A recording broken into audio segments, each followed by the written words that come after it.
कल्पना करा, मुंबई भारताची आर्थिक राजधानी, मोठमोठे बिल्डर, प्रभावशाली राजकारणी आणि अंडरवर्ल्डच्या नावाने हादरणारी मुंबई. अशा शहरात एक सरकारी अधिकारी उभा राहतो. त्यांच्या हातात बंदूक नाही, त्यांच्यासोबत हजारो पोलिसांची फौज नाही, पण त्यांच्याकडे आहे एक गोष्ट, कायद्याची ताकद. आणि त्या ताकदीच्या जोरावर हा अधिकारी मुंबईतील बेकायदेशीर बांधकामावर कारवाई करू लागतो. सामान्य माणसाच्या झोपडपट्टीपासून ते प्रभावशाली लोकांच्या इमारतीपर्यंत. त्यांच्यासाठी नियम एकच, बेकायदेशीर आहे तर कारवाई होणारच.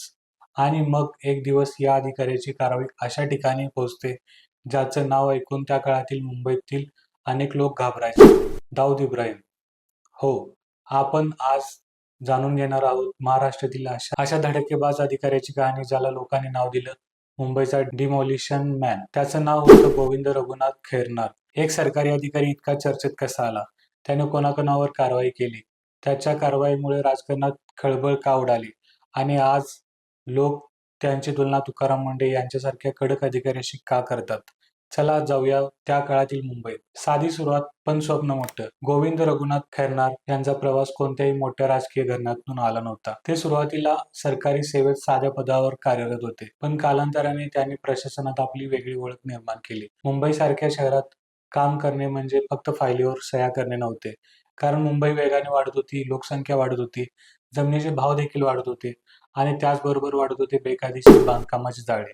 कोणाच्या जमिनीवर कोणती इमारत उभी राहिली, कोणाकडे परवानगी आहे, कोणाकडे नाही, आणि कोण प्रभावशाली आहे आणि कोण सामान्य नागरिक, हे सगळं प्रशासनासाठी मोठं आव्हान होतं. अशा परिस्थितीत खैरनार मुंबई महापालिकेच्या कारवाईच्या यंत्रणेत एक महत्वाचं नाव बनले आणि हळूहळू लोकांना जाणवू लागलं, हा अधिकारी इतरांसारखा नाही, नियम सर्वांसारखे सारखे आहेत. खैरनार यांची कार्यशैली सरळ होती. कायद्याचं उल्लंघन झालं असेल तर कारवाई. समोरचा व्यक्ती सामान्य असो, मोठा बिल्डर असो किंवा अत्यंत प्रभावशाली व्यक्ती असो, हा फरक त्यांना मान्य नव्हता आणि याच कारणामुळे ते प्रसिद्धही झाले आणि वादातही सापडले. कल्पना करा, एका बाजूला मुंबईतील मोठमोठे आर्थिक हितसंबंध, दुसऱ्या बाजूला राजकीय दबाव आणि तिसऱ्या बाजूला एक अधिकारी म्हणतो कायद्यानुसारच करणार. हे बोलणं सोपं असतं, पण प्रत्यक्षात मुंबईसारख्या शहरात बेकायदेशीर बांधकामावर कारवाई करणे फक्त एक इमारत तोडणे नव्हे. त्यामागे असतात मोठे आर्थिक हितसंबंध, सत्तेची ताकद आणि स्थानिक दबाव, फोन कॉल, शिफारस आणि अनेकदा धमक्या देखील. पण खैरनार यांची ओळख बनली होती ती कारवाई थांबवायला तयार नसलेला अधिकारी. मग आला मुंबईसाठी सर्वात काळा काळ, मुंबई बॉम्बस्फोट. शहर हादरले, शेकडो कुटुंब उद्ध्वस्त झाली, संपूर्ण देशाचे लक्ष मुंबईकडे लागले. या घटनेनंतर अंडरवर्ल्ड आणि त्यांच्या मालमत्तांकडेही मोठ्या प्रमाणावर लक्ष गेलं आणि याच काळात गोविंद खैरनार यांची कारवाईची चर्चा देशभरात होऊ लागली. त्यांच्या कारवाईत अशा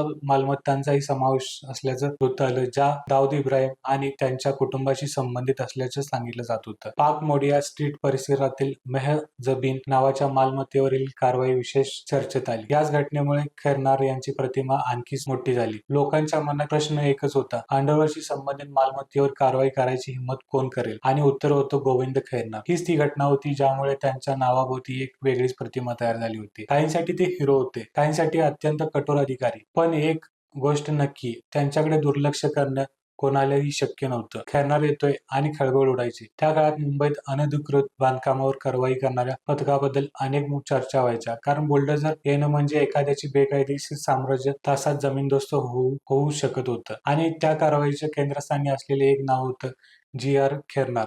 त्यामुळे त्यांना लोकांना अनेक नावांनी ओळखायला सुरुवात केली. डिमोलिशन, कारवाई करण्यापासून दूर राहू शकतात, पण कारवाई केल्यानंतर काय होईल? बदली, राजकीय दबाव, विरोध, चौकशी, निलंबन, या सगळ्या प्रश्नांचा सामना करावा लागतो. आणि खैरनार यांच्या कारकिर्दीत हे संघर्ष प्रत्यक्षात दिसून आले. अधिकारी विरुद्ध व्यवस्था. जसा एखादा अधिकारी मोठ्या कारवाया करू लागतो, तसे त्यांचे समर्थक तयार होतात, पण त्याच प्रमाणात विरोधकही तयार होतात. खैरनार यांच्या बाबतीत झालं असंच. प्रशासनातील इतर लोकांशी मतभेद झाले, राजकीय वर्तुळातही त्यांचं नाव चर्चेचा विषय बनलं. पुढे त्यांच्यावर कारवाई झाली, निलंबनाचाही प्रसंग आला, प्रकरण न्यायालयापर्यंत गेलं. पण यामुळे त्यांच्या प्रतिभेभोवतीचं वादळ आणखी मोठं झालं. लोक म्हणू लागले, जो अधिकारी मोठमोठ्यावर हात घालतो त्यांचं पुढे काय होतं? आणि याच प्रश्नामुळे गोविंद खैरनार हे फक्त अधिकारी राहिले नाही, तर ते एका मोठ्या चर्चेचं प्रतीक बनले. आणि इथे येतं तुकाराम मुंढे यांचं नाव. आता तुम्ही विचाराल, गोविंद खैरनार आणि तुकाराम मुंढे यांचा संबंध काय? दोघे वेगवेगळ्या काळातील अधिकारी, वेगवेगळ्या जबाबदाऱ्या,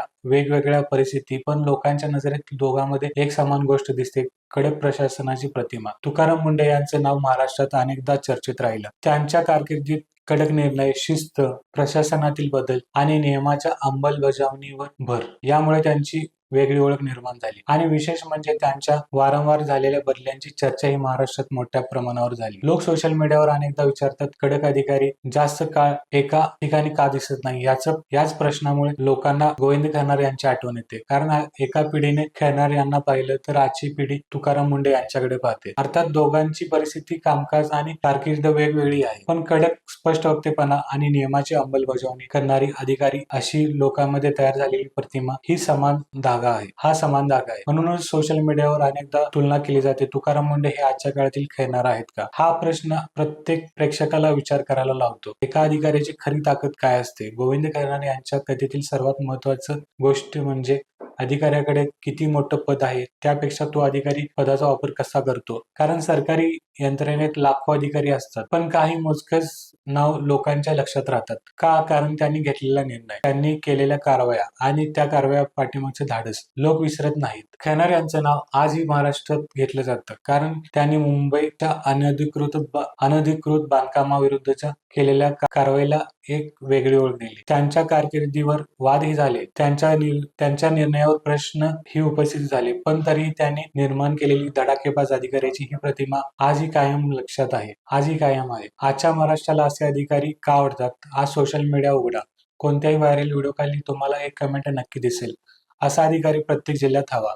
का? कारण सामान्य माणसाला वाटतं नियम सर्वांसाठी सारखे असले पाहिजेत. सामान्य माणसावर कारवाई होते, पण मग मोठ्या माणसावर का होत नाही? छोट्या दुकानावर नियम लागू होतात, मग मोठ्या इमारतीवर का नाही? सामान्य नागरिकाला दंड होतो, मग प्रभावशाली व्यक्तीला सूट का? याच प्रश्नांना उत्तर देणाऱ्या अधिकाऱ्यांची प्रतिमा लोकांच्या मनात हिरोसारखी तयार होते. गोविंद खैरनार, अरुण भाटिया, तुकाराम मुंढे अशा अधिकाऱ्यांची नावे चर्चेत येतात कारण लोकांना सिस्टममध्ये कोणीतरी कडक आहे ही भावना महत्वाची वाटते. पण आता पुन्हा त्या सुरुवातीच्या प्रश्नाकडे जाऊया. मुंबईतील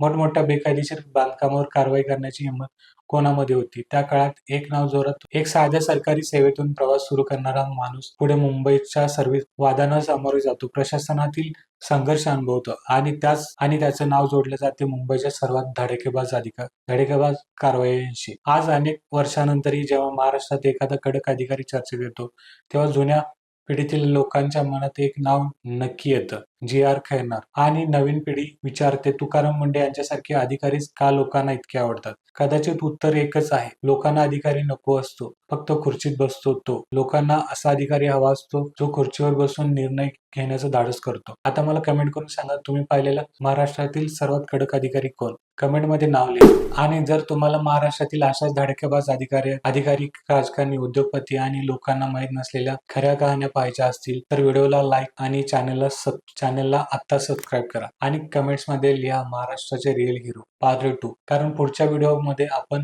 जाणून घेणार आहोत अशाच एका अधिकाऱ्यांची कहाणी, ज्याच्या नावाने संपूर्ण प्रशासनात शिस्तीची चर्चा व्हायची.